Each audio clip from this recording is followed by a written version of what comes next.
ಏ ಸಾಯಿ, ನಿನ್ಗೆ ಗುರುಬಲ ಚೆನ್ನಾಗಿದೆ ಅಂತೆ, ಜಾಸ್ತಿ ಪೂಜೆ ಮಾಡು, ಒಳ್ಳೆ ಜೋಡಿ ಸಿಗ್ತಾರೆ. ಸುಮ್ನೆ ಪೂಜೆ ಮಾಡ್ಕೊಳಮ್ಮ. ಹಾ, ಏ ನಾಳೆ ಒಳ್ಳೆ ದಿನ ಇದೆ ಅಂತೆ, ದೇವಸ್ಥಾನಕ್ಕೆ ಹೋಗಿ ನಿಮ್ಮೆಣ್ಣೆ ದೀಪ ಹಚ್ಚಿ ಬಾ, ಒಳ್ಳೆ ಜೋಡಿ ಸಿಗ್ತಾರೆ.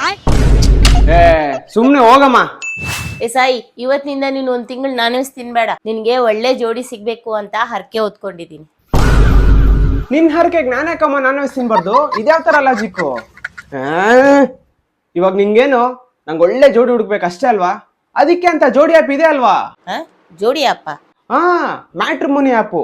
ನಮ್ ತರ ಸಾಮಾನ್ಯ ಜನರಿಗಾಗಿ ಚೂಸ್ ಮಾಡ್ಬೇಕು ಅಂತಾನೆ ಒಳಗಡೆ ಲಕ್ಷಾಂತರ ಪ್ರೊಫೈಲ್ಗಳಿವೆ. ನಾವು ರಿಜಿಸ್ಟರ್ ಮಾಡ್ಕೊಳಕ್ಕೆ ಸ್ವಲ್ಪ ಹಣ ಕೊಡ್ಬೇಕಾಗುತ್ತಾ? ಹೇ ಇಲ್ಲಮ್ಮ, ಅದು ರಿಜಿಸ್ಟ್ರೇಷನ್ ಫ್ರೀನೇ. ಮತ್ತೆ ಈ ಆಪ್ ಅಲ್ಲಿ ನಿನ್ಗೆ ಜೋಡಿ ಹೆಂಗ್ ಹುಡ್ಕೋದು? ನಿನ್ಗೆ ಅರ್ಥ ಆಗೋ ತರ ಕನ್ನಡದಲ್ಲೇ ಇರುತ್ತೆ ನೋಡು. ಓ, ಒಳ್ಳೆ ಐಡಿಯಾ ಕೊಟ್ಟೆ, ಒಳ್ಳೆ ಜೋಡಿ ನೋಡ್ತೀನಿ ಈ ಮಂತಲ್ಲೇ. ನೀವು ಕೂಡ ನಿಮ್ಮ ಪರ್ಫೆಕ್ಟ್ ಮ್ಯಾಚ್ ಹುಡುಕ್ಬೇಕಂದ್ರೆ ಇವತ್ತೇ ಜೋಡಿ ಆ್ಯಪ್ ಡೌನ್ಲೋಡ್ ಮಾಡಿ.